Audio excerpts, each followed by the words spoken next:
الحاد پورا کا پورا ایک نقطہ نظر رکھتا ہے، ایک فلسفہ رکھتا ہے، وجود کی کچھ متبادل توجیہات رکھتا ہے. ہم اس گفتگو میں اس کو زیر بحث من حیث المجموع نہیں لا رہے، صرف ایک جز کو جس پر وہ ہمارے خدا پر، جس خدا کو ہم مانتے ہیں، مسلمان مانتے ہیں، الہامی روایت کا خدا ہے، اس پر اعتراض کرتے ہیں. ہم سے پہلا نقطہ جو پیش کیا جاتا ہے وہ یہ کہ اس دنیا کے اندر ظلم ہوتا ہے، ناانصافی ہوتی ہے، جبر ہوتا ہے، لوگوں پہ پرسیکیوشن کی جاتی ہے. اگر کوئی خدا ہے جس خدا کو ہم مانتے ہیں تو وہ خاموش کیوں بیٹھا ہوا ہے، ظلم کرنے والے کا ہاتھ کیوں نہیں پکڑتا؟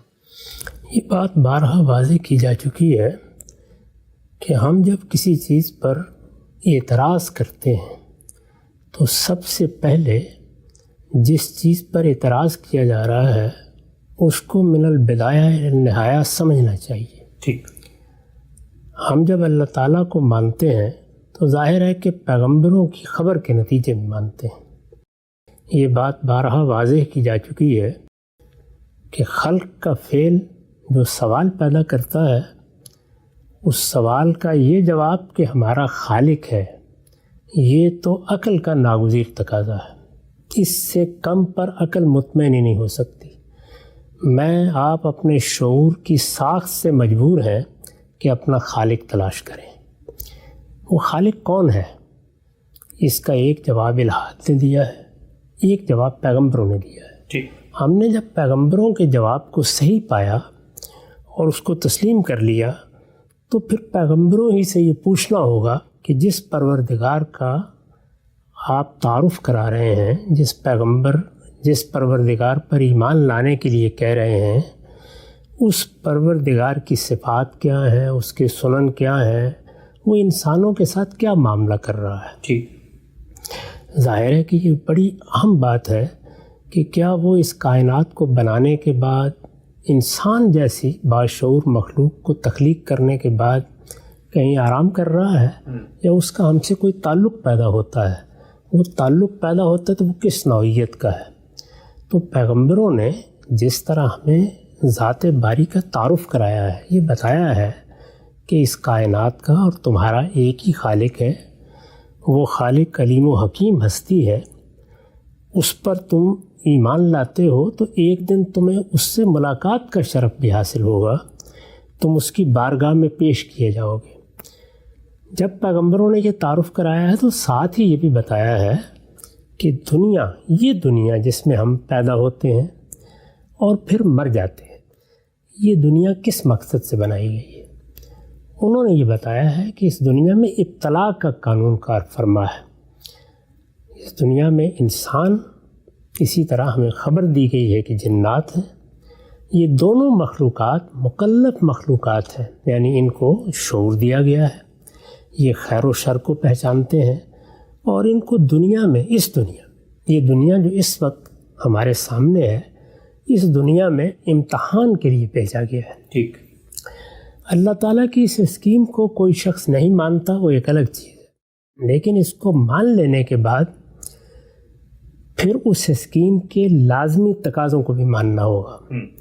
عقل کا طریقہ یہ ہے کہ جب آپ کسی بنیاد کو تسلیم کر لیتے ہیں تو اس کے لوازم کو مانے بغیر کوئی چارہ نہیں ہوتا.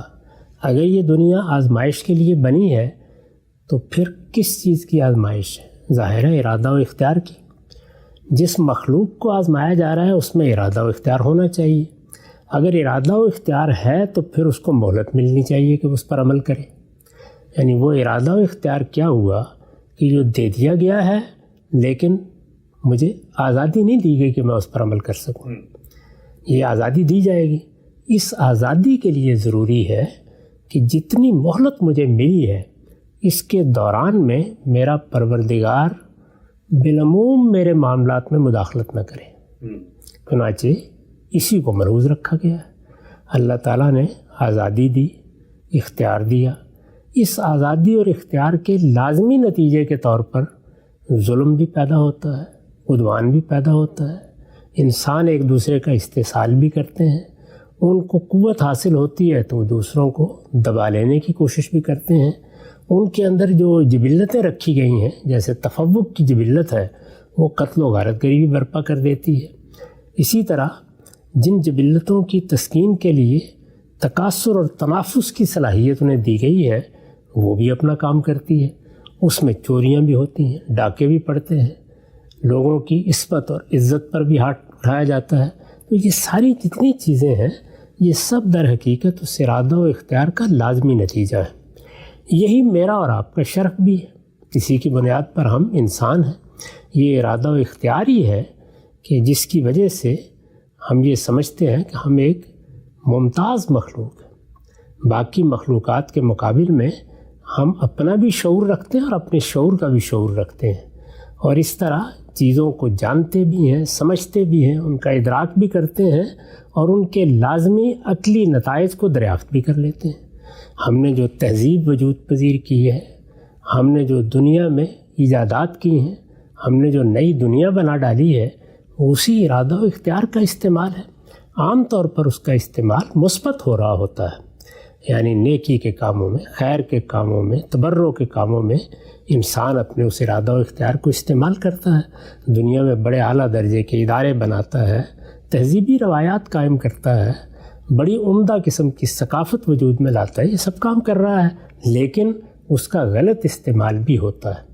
یعنی ایسا نہیں ہے کہ اس وقت دنیا میں تمام شہر زندہ بن چکے ہیں، وہ آباد ہیں، شاد ہیں، ان میں لوگ رہ رہے ہیں، لیکن زندہ خانے بھی بنانے پڑتے ہیں، اس لیے کہ انسان اپنے حدود سے تجاوز کر جاتا ہے۔ تو یہ حدود سے تجاوز کی مہلت اس کے خالق نے اس کو دی ہے۔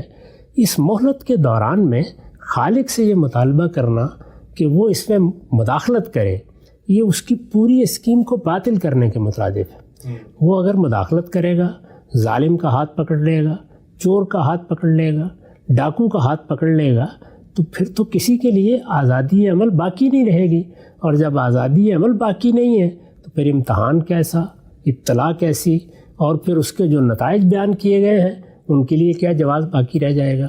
تو کسی چیز پر بھی جب ہم تنقید کریں اس میں سب سے پہلے یہ معلوم کرنا چاہیے کہ جس نے وہ کام کیا ہے یا جس نے کوئی اسکیم بنائی ہے یا جس نے کوئی معاملہ کیا ہے اس کے پیش نظر کیا ہے، اس کے مقصد کو سامنے رکھے بغیر اس پر جو تنقید بھی کی جائے گی وہ اصل میں اپنے ذہن کو دوسرے کے ذہن میں داخل کرنا ہے، اور اس سے بری تنقید کی کوئی مثال نہیں ملتی۔ متوجہ ہو گیا غم صاحب۔ اچھا، یہ جو آپ نے پہلو بتایا ہے کہ خالق ظاہری بات ہے ایک اسکیم رکھتا ہے، اس کے سامنے ایک مقصد ہے، اس مقصد کو حاصل کرنے کے لیے ارادہ و اختیار دیا، اور ارادہ اختیار دیا جائے گا تو سوء استعمال بھی ہوگا جس سے ظلم بھی وجود پذیر ہوگا، خالق اس میں مداخلت نہیں کرتا۔ یہ تو کہا جا سکتا ہے نا غم صاحب کہ اللہ تعالیٰ اس اسکیم کو ایسے ہی رکھتے، ارادہ و اختیار و شعور کو آزادی دیتے، لیکن جہاں پر تعدی ہونے لگتی، جہاں پر اقدام ہونے لگتا وہاں مداخلت کر دیتے، اور اس پر واضح ہو جاتا کہ بندے نے سوء استعمال کیا ہے، اس کو اس کے گناہ کا ایصال کر دیتے۔ لیکن اگر کسی کے خلاف اقدام ہو رہا ہے، ہم نے دیکھا خود اللہ تعالیٰ آخر کرتی تو ہے پیغمبروں کے خلاف، جب وہ قتل کی کوشش کرتا ہے تو اللہ جو ہے وہ کسی کو اوپر اٹھا لیتے ہیں، خود مداخلت کرتے ہیں۔ تو وہ اگر وہاں پر یہ معاملہ کر رہے تھے تو یہ معاملہ وہ عام دنیا میں کیوں نہیں کر سکتے؟ اسی لیے میں نے کہا کہ بالعموم کا لفظ میں نے استعمال کیا، پیغمبروں کا استثناء تو ہدایت کے لیے ناگزیر تھا، باقی سب کے لیے بھی یہ استثناء ہوتا تو پھر امتحان ختم ہو جاتا، یعنی اس طرح کی مداخلت تو بالکل نمایاں ہو جاتی۔ اور اس وقت اللہ تعالیٰ کو نہ ماننے یا اس کے بارے میں جو سوالات پیدا کیے جاتے ہیں اس کی وجہ کیا ہے؟ وجہ یہی ہے کہ مداخلت نہیں ہوتی، یعنی دنیا ویسے بڑے خودکار طریقے سے چلتی ہوئی نظر آتی ہے، ایسے لگتا ہے کہ جس طرح یہی کائنات سب کچھ کر رہی ہے۔ چنانچہ الہات نے ہمیشہ علمی سطح پر اس سوال کا یہی جواب دیا ہے کہ میرا خالق کون ہے؟ وہ کہتے ہیں یہی کائنات تمہاری خالق ہے۔ اس کائنات میں وہ خواص اور تاثیرات موجود ہیں جن کا خودکار طریقے سے، جیسے کہ خودکار مشین چل رہی ہوتی ہے، ظہور ہوتا چلا جاتا ہے۔ یہ غلط فہمی کیسے پیدا ہوتی ہے؟ عدم مداخلت کی وجہ سے پیدا ہوتی ہے۔ اگر مداخلت ہو جائے گی تو اس غلط فہمی کا امکان بھی ختم ہو جائے گا۔ تو اللہ تعالیٰ ہمارے علم کا بھی امتحان کر رہا ہے، ہمارے عمل کا بھی امتحان کر رہا ہے۔ علم کے امتحان کے لیے ضروری ہے کہ اس طرح کے مقامات باقی رہیں جو لوگوں کو غلط فہمی کی طرف لے جانے والے ہوں۔ غلط فہمی کی طرف اب ہم نے نہیں جانا، صحیح طریقے سے فیصلہ کرنا یہ اسی وقت ممکن ہوگا جب یہ امکانات موجود ہوں گے۔ تو بہت سے لوگ اصل میں اپنے ذہن کے لحاظ سے بیٹھ کر اللہ تعالیٰ کو تجویز کرتے ہیں کہ جیسی کائنات ہم چاہتے ہیں وہ بنا دے۔ یہ فیصلہ خالق نے کیا ہے، اور ہر پہلو کو ملحوظ رکھ کے کیا ہے۔ چنانچہ میں بارہا یہ کہا کرتا ہوں کہ اس دنیا میں اگر پرفیکشن دیکھنی ہو تو اس کے مقصد کے لحاظ سے دیکھیں۔ یہ دنیا اس لحاظ سے کامل نہیں بنائی گئی کہ اس میں خدا کی صفت کمال کا آخری درجے میں ظہور ہو گیا ہے، وہ تو قیامت کے بعد ہوگا۔ یہ کامل ہے کس لحاظ سے؟ ابتلا کے لحاظ سے، یعنی جس زاویے سے دیکھیے، علم کے زاویے سے دیکھیے، عمل کے زاویے سے دیکھیے، ہر جگہ ابتلا ہے، ہر جگہ امتحان ہے، اور اتنا غیر معمولی امتحان ہے کہ پورا زور لگا لیجئے کہ آپ اللہ تعالیٰ کا تعارف کرائیں، آپ اس کی صفات کا تعارف کرائیں، پیغمبر بھیج دیں، پیغمبروں کے ذریعے سے معجزات دکھا دیں، پھر بھی گنجائش باقی رہتی ہے کہ کوئی آدمی گریز کرنا چاہے تو کر جائے۔ یہی ہونا بھی چاہیے، اگر یہ نہ ہو تو پھر ابتلا کا قانون باقی نہیں رہے گا۔ ٹھیک نقطہ بالکل واضح ہو گیا، آگے بڑھاتے ہیں۔ اچھا، ہم کوئی شخص یہ تو کہہ سکتا ہے نا کہ یہ اللہ تعالیٰ کا یہ عمل ہے، لیکن اللہ اپنی کتاب میں خود اس عمل کی ناپسندیدگی کا اظہار کر رہے ہیں، بلکہ وہ لوگ جو اس طرح کا ظلم، جبر، عدوان، تسلط قائم کرتے ہیں ان کے بارے میں اپنے عتاب، اپنے عذاب اور اپنے ابدی جہنم کی نوید سنا رہے ہیں ان کو۔ تو یہ مقدمہ تو پھر بہت کمزور ہو جاتا ہے نا کہ جو لوگ مذہب پر یا خدا پر اعتراض کر رہے ہوتے ہیں کہ خدا اذیت پسند ہے، آپ نے اس کے اقدام کی تو توجیہ کر دی، لیکن خود خدا اس عمل کی کیا کہیں اپنی کتاب میں تحسین کر رہا ہے، وہ تو اس کے خلاف کھڑا ہوا ہے پوری کتاب کے اندر۔ پوری کتاب اصل میں اسی کی مذمت کر رہی ہے، وہ یہ بتا رہی ہے کہ تمہیں جو مہلت دی گئی ہے اس کو صحیح استعمال کرو۔ اللہ تعالیٰ تو یہ نہیں چاہتے کہ انسان ظلم کرے، وہ نہیں چاہتے کہ لوگ چوری کریں، لوگ دوسروں کا مال لوٹیں، ان کی آبرو کے خلاف کوئی اقدام کرے، اللہ تعالیٰ تو نہیں چاہتے۔ انسان کو آزادی دی گئی ہے تو اس مہلت کے عرصے میں یہ ان کی رضا نہیں ہے، ان کا اذن ہے۔ بہت اچھا۔ اور اذن کا مطلب یہ ہے کہ جو مہلت آپ کو دی گئی ہے وہ مہلت چونکہ ایک بڑے مقصد کے تحت دی گئی ہے، اس میں اللہ کی ایک بہت بڑی اسکیم ہے جس کو روبہ عمل ہونا ہے، اس میں کوئی ایسی مداخلت نہ کی جائے جو اصل اسکیم کو نقصان پہنچا دے۔ تو دنیا میں ابتلا کی اسکیم کو اپنی پوری شان کے ساتھ قائم رہنا چاہیے، یہ اللہ تعالیٰ کا منشا ہے۔ یہ جب ہم سمجھ لیتے ہیں اس کے بعد یہ کہ اللہ کی مرضی کیا ہے، اللہ کیا چاہتا ہے، وہ اس نے پیغمبروں کے ذریعے سے بتا دیا ہے۔ وہ تو یہ چاہتا ہے کہ ہمارے نہ ہاتھ سے کسی کو کوئی تکلیف پہنچے، نہ زبان سے کسی کو کوئی تکلیف پہنچے، ہم اللہ کے حقیقی بندے بن کر رہیں، ہم دنیا میں امن کے علمبردار ہوں، ہر شخص کو ہم سے خیر ملے، یہی چاہتا ہے۔ لیکن جس وقت انسان اپنے ارادے کو غلط استعمال کر کے ظلم یا عدوان پیدا کر دیتا ہے تو پھر اللہ تعالیٰ اس کو وعید بھی سناتے ہیں، اور ان ظالموں کے لیے یہ کہتے ہیں کہ میں پھر اس کا انتقام لوں گا۔ یعنی انتقام کا کیا مطلب ہے؟ اس میں بھی بعض لوگ اردو زبان کے لفظ کو سامنے رکھ کر تقریر شروع کر دیتے ہیں، اس کا مطلب ہے سزا دوں گا، بدلہ لیا جائے گا۔ بدلہ لیا جائے گا۔ یعنی اگر تم نے کسی کے ساتھ ظلم کیا ہے، کسی پر زیادتی کی ہے، کسی کی جان مال آبرو کے خلاف کوئی اقدام کیا ہے تو میں اس کا بدلہ لوں گا۔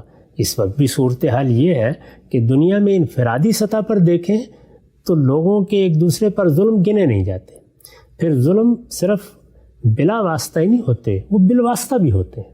ہمارے اقدامات کے نتیجے میں ظلم پیدا ہوتا ہے، ہماری معاشی سرگرمیوں کے نتیجے میں ظلم پیدا ہوتا ہے، ہم جس طرح سے حکومتیں قائم کرتے ہیں اس سے ظلم پیدا ہوتا ہے، ہم جس طرح سے اپنے تفوق کی جبلت کا اظہار کرتے ہیں اس سے ظلم پیدا ہوتا ہے۔ تو بالواسطہ بھی ہوتا ہے، بلا واسطہ بھی ہوتا ہے۔ اس سب کو اللہ تعالیٰ عدالت میں کھڑا کریں گے، اور وہ کہتے ہیں کہ پھر میں ان مظلوموں کی طرف سے بدلہ لوں گا۔ یعنی اللہ ذو انتقام ہے، وہ انتقام لیں گے، لیکن کن کی طرف سے؟ ان مظلوموں کی طرف سے۔ یعنی جنہوں نے یہاں دنیا میں ظلم سہا اور ان کو دنیا کی کوئی عدالت انصاف نہیں دے سکی۔ اس وقت دنیا میں بہت اچھی حکومتیں بھی قائم ہوئی ہیں، اور کوئی شبہ نہیں ہے کہ انسان نے حکومتوں کے نظم میں ترقی کی ہے۔ اس سب کے باوجود کیا ظلم مٹ گیا ہے؟ کیا عدوان کا خاتمہ ہو گیا ہے؟ آپ اسی وقت دیکھ لیں کہ مہذب ترین حکومتیں بھی کس طرح خاموش ہو جاتی ہیں جب ان کے مفادات کے مطابق کوئی معاملہ ہو رہا ہوتا ہے۔ اس میں نسل کشی ہوتی رہے، اس میں لوگ مرتے رہیں، اس میں بچے مرتے رہیں، سب خاموشی کے ساتھ بیٹھے ہوتے ہیں۔ اگر آپ پوچھیں کہ اس خاموشی کی وجہ کیا ہے تو ظاہر ہے کہ وہ سیاسی حکمت عملی کے سوا کچھ نہیں ہوتی۔ یعنی ان کے اپنے مقاصد جب مجروح ہوتے ہیں تو پھر ان کا رویہ اور ہوتا ہے، اور وہ مقاصد پورے ہو رہے ہوں تو ان کا رویہ بالکل اور ہوتا ہے. تو یہ سب کیوں ہوتا ہے؟ اس لیے کہ انسان کو جس وقت مہلت ملتی ہے تو خواہ وہ فرد ہو، خواہ وہ جماعت ہو، خواہ وہ کوئی قوم ہو، وہ اپنے تفوق کی جبلت کے تقاضوں کے لحاظ سے عمل کرتا ہے، اپنی برتری کو قائم رکھنا چاہتا ہے. یہ برتری جب قائم رکھنے کی جدوجہد کی جاتی ہے تو اس کے نتیجے میں قومی سطح پر، عالمی سطح پر ظلم پیدا ہوتا ہے. ہم نے اس موجودہ زمانے میں کیا جنگیں نہیں دیکھی؟ کیا ہم نے انسانوں کو انسانوں پر ظلم کرتے نہیں دیکھا؟ ہم نے بستیوں کو تباہ ہوتے نہیں دیکھا؟ یہ سب ہم دیکھ رہے ہیں، اس وقت بھی دیکھ رہے ہیں، جبکہ بڑے بڑے امن کے ادارے قائم ہیں. اس میں بھی کیا جو جنگیں اس وقت ہو رہی ہیں ان کو روکا جا سکا ہے، ان کا ہاتھ پکڑا جا سکا ہے؟ اس میں کیا ایک ایک فرد اور ایک ایک اقدام کے بارے میں ہم طے کرنے کی پوزیشن میں ہیں کہ کون ظالم ہے؟ تو ان ظالموں کو کیفر کردار تک پہنچانے کے لیے اللہ ہی ہے جو اپنا فیصلہ سنائے گا. تو اللہ تعالیٰ نے اسی بنیاد پر یہ کہا ہے کہ میں تمہارا بدلہ لوں گا، یعنی مظلوموں کو تسلی دی ہے، وہ لوگ جن پر ظلم ہوتا ہے ان کو تسلی دی ہے، جن کے حقوق تلف ہوتے ہیں ان کو تسلی دی ہے. اس نے اگر یہ آزمائش برپا کی ہے تو یہ تو بڑا ظلم، آخری درجے کا ظلم ہو جاتا کہ لوگ یہاں ظلم کا شکار ہوتے اور پھر کوئی ان کو پوچھنے والا نہ ہوتا. تو اگر اللہ یہاں مداخلت کرے جس طرح کے لوگ کہتے ہیں تو اس کے بارے میں تو لوگ بہت بے تاب ہیں. وہ کہتا ہے کہ میں مہلت کے اس سارے عرصے کے گزرنے کے بعد مداخلت ہی نہیں کروں گا، اپنی عدالت میں بلا لوں گا اور پھر میں ایک ایک جرم کا بدلہ لوں گا. تو اس موقع کے اوپر لوگ کہتے ہیں کہ یہ تو بڑا انتقام لینے والا خدا بن گیا ہے. وہ اگر انتقام لینے والا نہ ہو تو پھر میرے تو زندگی ختم ہو گئی. اس لیے کہ ظلم ہے، عدوان ہے، مصیبتیں ہیں، تکلیفیں ہیں. انسان دنیا میں جن مراحل سے گزر رہا ہے اس میں جزا اور سزا سب سے بڑی چیز ہے. اور اگر آپ دنیا کو دیکھیں تو سارا نظام کس چیز پر استوار ہے؟ ریوارڈ اور پنشمنٹ پہ، یعنی جزا و سزا پر استوار ہے. دنیا میں کوئی حکومت، کوئی ضابطہ، کوئی ادارہ نہیں جو اس قانون سے مستثنا ہو. عدالتیں اسی کو نافذ کرنے کے لیے بیٹھی ہوئی ہیں. تو جزا و سزا انسان کی فطرت کا ظہور ہے. جہاں پر ارادہ و اختیار ہوگا وہاں اس کا سوء استعمال ہوگا، جہاں اس کا سوء استعمال ہوگا وہاں جزا و سزا کو لازم کرنا پڑے گا. اسی جزا و سزا کو قرآن بیان کرتا ہے کہ اللہ تعالیٰ کی بارگاہ میں جب تم حاضر ہوگے تو پھر وہاں پر ایک ایک چیز کا ہم حساب لیں گے اور یہ دیکھیں گے کہ تم نے کسی غریب کے ساتھ کیا کیا ہے، تم نے کسی زیر دست کے ساتھ کیا کیا ہے، تم نے غلاموں کے ساتھ کیا کیا ہے، تم نے ملازمین کے ساتھ کیا کیا ہے، تم نے ان لوگوں کے ساتھ کیا کیا ہے جو اپنے جسمانی اعضاء میں یا اپنی ذہنی صلاحیتوں میں کمزور پیدا ہو گئے، کیا معاملہ کرتے رہے ہو. تو اس امتحان کے نتائج سامنے آنے چاہیے. اگر یہ سامنے نہ آئے تو پھر تو دنیا میں ہر چیز اٹھ جائے گی، یعنی میرے لیے تو تاریکی ہے. اس کے بعد اگر انسان غور کرے تو اللہ تعالیٰ کے انتقام کو اگر آپ نکال دیں تو کچھ بھی باقی نہیں رہے. نقطہ بالکل واضح ہو گیا. ہم سے بہت دو خوبصورت باتیں سامنے آئیں کہ دنیا میں جو کچھ ظلم جبر تسلط کی چیزیں ہو رہی ہیں وہ خدا کے اذن سے ہیں، رضا سے نہیں ہے. اور اسی طریقے سے سیلف کنٹرڈکشن یہ ہوتی ہے کہ جب خدا وہاں پر بدلہ لینے کی بات کرتا ہے تو کہا جاتا ہے کہ بڑا ظالم جابر ہے، وہاں پر جلا دے گا لوگوں کو، اور مطالبہ یہ کیا جا رہا ہے کہ یہاں پر بدلہ لے، یعنی وہی کام یہاں پر کرے. سوال یہ پوچھا جاتا ہے کہ دعا کا ایک پورا کانسیپٹ ہے مذہبی روایت کے اندر، اور اللہ تعالیٰ یہ کہتے ہیں کہ کچھ بھی زمین پہ تمہیں چاہیے ہو تو مجھ سے مانگو، میں ہی ہوں جو دینے والا ہوں. اب اگر اللہ مداخلت نہیں کرتے، کائنات کو ایک ارادے اختیار کے آزادی کے ساتھ پیدا کر دیا ہے، قیامت کے دن فیصلہ ہوگا، تو پھر یہ دعا سمجھ میں نہیں آتی. اس لیے کہ دعا تو یہ بتاتی ہے کہ 24 گھنٹے اللہ تعالیٰ ایک ایک معاملے میں دنیا میں باقاعدہ مداخلت بھی کر رہے ہیں، لوگوں کو دے بھی رہے ہیں اور لوگوں سے لے بھی رہے ہیں. تو پھر اللہ کی اسکیم ابتلا میں دعا کہاں کھڑی ہوتی ہے؟ اس کا مداخلت سے کیا تعلق ہے؟ مداخلت کا مطلب تو یہ ہے کہ دنیا میں کوئی ظلم ہو رہا ہے، اللہ تعالیٰ ہاتھ پکڑ لے. اس وقت ہم دیکھ رہے ہیں کہ مسلمانوں میں سے ایک قوم ایک دوسری قوم سے نبرد آزما ہے. اس میں ہزاروں بچے مر رہے ہیں، اس میں گھر تباہ ہو رہے ہیں. پوری دنیا میں اس کی خبریں پڑھنے کے بعد انسان کا کلیجہ شک ہوتا ہے. ایک نسل کشی کی سی صورتحال نظر آتی ہے. کتنے ہاتھ ہوں گے جو دعا کے لیے اٹھے ہوئے ہوں گے؟ میں بھی دعا کرتا ہوں گا، آپ بھی دعا کرتے ہوں گے. ہم میں سے ہر شخص کی آرزو ہے کہ اللہ تعالیٰ مظلوموں کو اپنی مدد فراہم کرے. ہم میں سے ہر شخص یہ چاہتا ہے کہ ان پر اس طرح کا ستم نہ ہو، ایسے حالات پیدا ہو جائیں کہ اللہ تعالیٰ ان پر اپنا کرم فرمائے، لیکن کوئی مداخلت نہیں ہوتی۔ ہزاروں لوگ مر رہے ہیں، کتنے حوادث ہیں جن میں یہ سب ہوتا رہتا ہے۔ ہم پچھلے 50-60 سال سے سن رہے ہیں۔ اس سے پیچھے کی قریبی تاریخ کے بارے میں بھی ہمیں معلوم ہے کہ مسلمان ہر سال میدان عرفات میں جمع ہوتے ہیں اور وہاں اپنے دشمنوں کے لیے دعائیں کرتے ہیں اور اپنی سرفرازی کی دعائیں بھی کرتے ہیں۔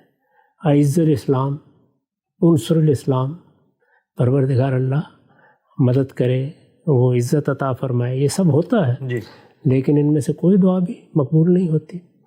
تو اس وجہ سے مداخلت کا تو زیر بحث ہی نہیں ہے معاملہ۔ مداخلت تو ایک ایسا واقعہ ہوگا جب دنیا میں جو کچھ قانون کے مطابق، قاعدے کے مطابق ہو رہا ہے اور جس پر ایک حجاب ہے، اللہ تعالیٰ اس کو کسی وقت اٹھا دیں۔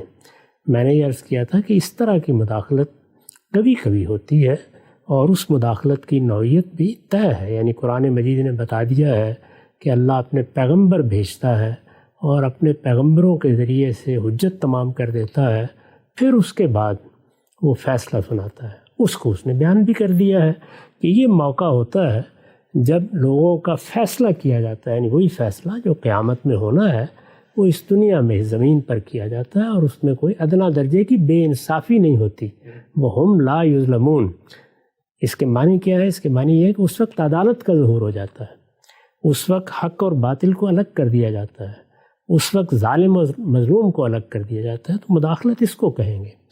دعا کا تعلق معلق امور سے ہے، یعنی اس دنیا میں اللہ تعالیٰ نے کچھ قانون قاعدے بنا رکھے ہیں، وہ قضائے مبرم ہے، ان میں کوئی تبدیلی نہیں ہو سکتی۔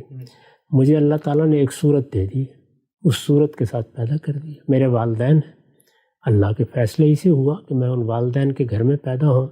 میرا ایک خاندان ہے، میرے لیے ایک ملک کا انتخاب ہوا، اس میں کچھ مواقع ہیں جو میرے گرد و پیش رہے، میرے اساتذہ، میرے معاشی حالات، میرے والدین کے معاشی حالات، یہ جتنی چیزیں ہیں ان میں سے ہر چیز پہلے سے طے تھی۔ مجھے اس کے اندر اپنے لیے راہ نکالنی تھی۔ پھر خود میرے لیے کچھ قوانین ہیں، فلاں معاملے میں محنت کرنی ہے، فلاں معاملے میں جدوجہد کرنی ہے، فلاں کے لیے تیاری کرنی ہے، فلاں کے لیے علم سیکھنا ہے، فلاں کے لیے ہنر سیکھنا ہے، وہ بھی طے شدہ امور ہے۔ اس میں بعض چیزیں ایسی ہیں کہ جہاں نتائج معلق ہوتے ہیں، یعنی ایک بندے کے لیے اللہ تعالیٰ نے کیا نعمتیں دی ہیں ان کو متعین طریقے سے اس کی زندگی سے متعلق کر دیا گیا ہے، وہ تو عموم میں اس کو حاصل ہے، جیسے میں نے ان چیزوں کا ذکر کیا۔ لیکن آگے ایک بہت بڑا دائرہ ایسا ہوتا ہے جس میں امکانات کی دنیا ہے۔ امکانات کی اس دنیا میں ہم یہ دیکھتے ہیں کہ بندہ اپنے رب سے مانگتا ہے، چنانچہ معلق معاملات جنہیں کہا جاتا ہے، یعنی وہ معاملات جن میں اللہ نے پہلے ہی سے یہ بات طے کر رکھی ہے کہ بندہ مانگے گا تو میں یہ چیز دے دوں گا، نہیں مانگے گا تو نہیں دوں گا۔ وہ معلق معاملات اصل میں ان امکانات کے اندر ہوتے ہیں، ان سے نہ تو عدالت کا غیر معمولی ظہور ہو جاتا ہے، نہ کوئی مداخلت ہوتی ہے، نہ کوئی قانون ٹوٹتا ہے، نہ کسی قاعدے میں کوئی خرابی واقع ہوتی ہے۔ وہ امکانات کی وہ دنیا ہے جو پہلے ہی سے ہمارے سامنے ہوتی ہے۔ ایک شخص جدوجہد کرتا ہے، دونوں امکانات ہیں، ایک یہ کہ جدوجہد کامیاب ہو جائے، ایک یہ کہ ناکام ہو، دونوں امکانات موجود ہیں۔ یعنی ایسا نہیں ہے کہ پہلے ایک قاعدہ آ رہا تھا، مداخلت کر کے تبدیل کر دیا گیا۔ جدوجہد کے کامیاب ہونے کی مثالیں بھی موجود ہیں، ناکام ہونے کی مثالیں بھی موجود ہیں۔ ایک آدمی علم حاصل کرتا ہے، اس سے بعض نتائج متوقع ہوتے ہیں، وہ نکل آتے ہیں، نہیں بھی نکلتے۔ ایک شخص ہنر سیکھتا ہے، اس سے بھی بعض نتائج متعلق ہوتے ہیں، بعض اوقات سامنے آ جاتے ہیں، بعض اوقات سامنے نہیں آتے۔ تو اس امکانات میں اب بندے کو کیا ملنا ہے، یعنی نتیجہ کیا نکلنا چاہیے، وہ دعا کرتا ہے، اللہ سے مانگتا ہے۔ جو چیز اسی اعتبار سے معلق ہوتی ہے کہ بندہ مانگے گا تو دے دوں گا، وہ مل جاتی ہے۔ یہ تو اللہ تعالیٰ نے کہیں بھی نہیں کہا کہ جو مانگو گے میں دے دوں گا، یہ کہا ہے کہ مجھ سے ہی مانگو، اور جب مانگو گے وہ اگر میری حکمت کے مطابق ہوگا، وہ اگر دنیا میں میرے قانون کے لحاظ سے صحیح ہوگا، اگر وہ تمہارے لیے بھی اچھا ہوگا تو میں دے دوں گا۔ اتنی بات کہی گئی ہے، اس سے زائد کوئی بات نہ قرآن میں ہے نہ حدیث میں ہے۔ اب مجھے تو چونکہ یہ معلوم نہیں ہے کہ میرے لیے کیا چیزیں معلق رکھی گئی ہیں، تو میں ایک بندہ مومن کی حیثیت سے اللہ سے دعا کرتا رہتا ہوں۔ میں نے ابھی مثالیں دی، سب دعا کر رہے ہیں کہ اس وقت فلاں فلاں جگہ پر ظلم ہو رہا ہے، پروردگار اس ظلم کا ہاتھ پکڑ لے. سب دعا کر رہے ہیں پروردگار مسلمانوں کو ان کی پرانی عظمت لوٹا دے. بہت دعائیں کر رہے ہیں لوگ. یہ ساری دعائیں ہوتی رہتی ہیں، لیکن اللہ ان دعاؤں کو اسی وقت سنتا ہے جب ایک اس کے قانون کے دائرے میں ہوتی ہیں، جس سے ابتلا کا حجاب کبھی دور نہیں ہوتا، اور جو امکانات میں معلق چیزوں میں اللہ کے فیصلے کی صورت میں صادر ہو جاتی ہیں. یہ جو مثال میں نے دی تھی کہ سیدنا موسیٰ علیہ السلام کے لیے یہ پردہ اٹھایا گیا، کارکنان قضاء و قدر کیا کر رہے ہیں، اس میں اگر دیکھیں تو جن لوگوں کے متعلق وہ چیزیں تھیں ان کو تو وہم میں بھی نہیں آیا ہوگا کہ یہاں کو مداخلت ہو گئی. یعنی وہ شخص جس کی کشتی توڑ دی گئی، ملاح، وہ یہی خیال کر رہا ہوگا کہ میں ادھر جا رہا ہوں، آگے کوئی خبر ہے کہ بادشاہ کشتیاں پکڑ رہا ہے، کچھ بیچارہ ہو سکتا ہے متردد بھی ہو، کوئی ذہن میں بات بھی ہو، اچانک کشتی کا ایک تختہ ٹوٹ گیا اور بعد میں سوچتا ہوگا کہ اچھا ہی ہو گیا، یہ کشتی کا تختہ ٹوٹ گیا اور اس کے نتیجے میں میری کشتی بچ گئی. اسی طرح کا معاملہ بچے کا ہے. وہاں اللہ تعالیٰ نے کوئی والدین کو تو یہ بات نہیں بتائی، البتہ سیدنا موسیٰ کو یہ بات سمجھائی گئی کہ اللہ تعالیٰ جو فیصلے بھی پس پردہ کر رہا ہے یا اس کے فرشتے جس تقدیر کا نفاذ کر رہے ہیں، وہ سب چیزیں ایک حکمت پر مبنی ہوتی ہیں. اس کے بعض حصے تمہیں دکھا دیے گئے ہیں، اس کے آگے بھی دسیوں سوالات ہیں، لیکن یہ ضروری نہیں کہ ان کے جوابات یہاں دیے جائیں. انسان کو اپنے حدود علم میں رہ کر معاملات کو سمجھنا بھی ہے، دیکھنا بھی ہے. نہ ابتلا کا قانون کبھی ختم ہوتا ہے الا یہ کہ پروردگار کسی موقع پر اس کے نتائج اس طرح دکھا دے جس طرح کہ وہ رسولوں کی بعثت کے بعد دکھاتا ہے. ٹھیک، نقطہ واضح ہو گیا. اچھا، ہم جب دعا کے بارے میں خود جو ہماری الہامی روایت ہے، مذہبی روایت ہے، اس میں بتایا جاتا ہے جی خاص اوقات ہیں، مقبولیت کے اوقات ہیں. رات کو اگر آپ سو کے اٹھتے ہیں، تہجد میں اللہ تعالیٰ سے مانگتے ہیں، اس میں ہو سکتا ہے مل جائیں. تو اگر یہ سارا معاملہ اس جانب سے ہوتا ہے اور اس جانب سے دیکھا جاتا ہے کہ آپ کے لیے اچھا ہے، خدا کی اسکیم کے مطابق ہے، آپ نے اس کے لیے جدوجہد کر دی ہے، تو پھر یہ بتانے کی کیا ضرورت ہے کہ جی خاص وقت میں مانگو گے تو اللہ کی رحمت متوجہ ہو جائے گی؟ یہ اللہ کی رحمت تو متوجہ ہوتی ہے، ہر وقت ہی متوجہ ہوتی ہے، اور خاص اوقات میں بندے کی طرف خاص طور پر متوجہ ہوتی ہے. اس میں بندے کو ترغیب دی جاتی ہے کہ وہ اپنے رب سے اپنے تعلق کو استوار کرے. یعنی مسئلہ یہاں پر لین دین کا نہیں ہے، اصل مسئلہ یہ ہے کہ وہ میرا پروردگار ہے، میرا رب ہے، میرا مالک ہے، مجھے اس کی طرف رجوع کرنا ہے، وہ میرے ایمان کا لازمی تقاضا ہے. اس رجوع کے لیے کچھ اوقات ہیں جو پیغمبر بتا دیتے ہیں جن میں خاص طور پر بندے کی طرف التفات ہوتا ہے. وہ اوقات ایسے ہیں جس میں آپ ذرا مشقت کر کے اللہ کی طرف رجوع کرتے ہیں تو آپ کی طرف سے جو ہونا ہے ہو جاتا ہے. آپ مانگتے ہیں اور اللہ تعالیٰ ان چیزوں کو قبول بھی فرما لیتے ہیں جو آپ کے لیے درست ہوتی ہیں، اور جو پہلے سے معلق ہے کہ بندہ مانگے گا تو میں اس کو دے دوں گا، اسی قانون کے مطابق ملتی ہیں. یہ بات تو تب ہوتی ہے جب یہ کہا جاتا کہ جو کوئی بندہ مومن مانگے گا ہم مداخلت کے لیے آ جائیں گے. ایسا تو ہوتا ہی نہیں ہے. تو اس وجہ سے یہ کوئی سوال مداخلت سے متعلق ہے ہی نہیں.